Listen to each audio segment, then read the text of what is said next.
This is verse 5 of the 13th chapter of the Gospel of John. We have this dramatic moment that John has now set up for us in the preceding verses, in which John describes how Jesus, somewhat surprisingly, in the midst of the meal that they were partaking in, all of a sudden rises up and assumes the task and the role of a servant, and really the humblest of all servants in the household. And that now is described for us graphically as we've come to verse 5. Eta is an indeclinable adverb. It means after this. And so after Jesus had girded himself with his linen cloth and so on. Bale. This is from balo. I cast is usually the sense of it. It's an unexpected word here. Third person singular, present active indicative. He casts. Of course, the sense of it is water being poured, so he does it, but there's almost a little bit of violent sense to it. It does add a bit of drama to the overall notion. So afterwards, he casts or pours.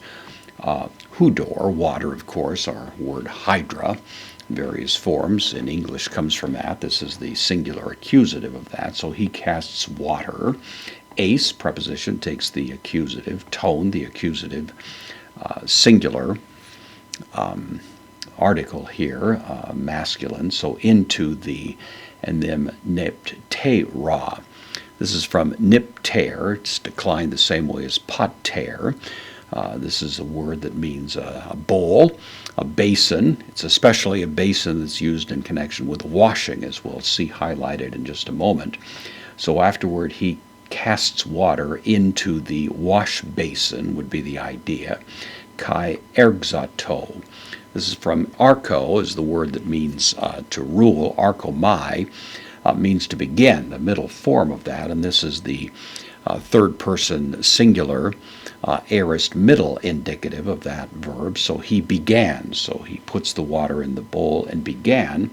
And then niptane. Niptane means to wash, and it's really the same word that we have here.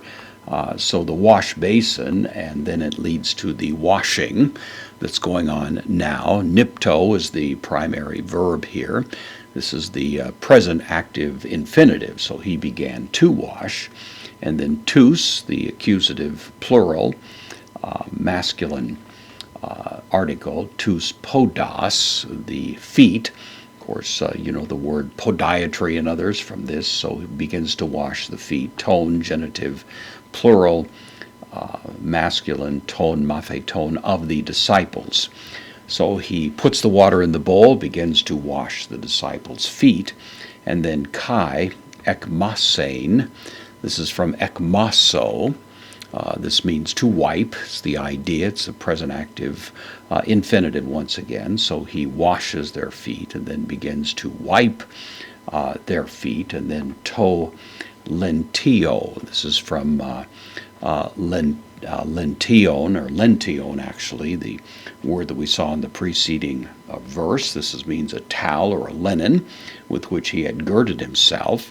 And so he begins to wash their feet and wipe it by means of, this is the dative of means, by means of this towel.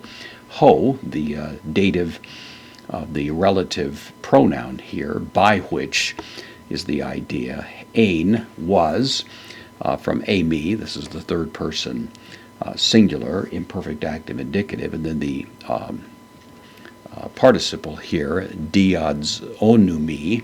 Me verb in the New Testament means girded. This is the participle, so it's the perfect middle participle, middle in form, masculine singular nominative, referring back to Jesus, with which he was girded.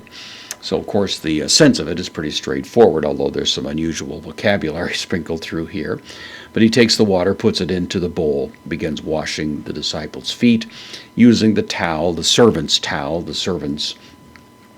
linen cloth there with which he had been girded. Of course, you can imagine it was a rather dramatic moment, and the disciples were probably somewhat speechless as Jesus undertakes this rather unexpected and really humble kind of role now with respect to these who are his followers.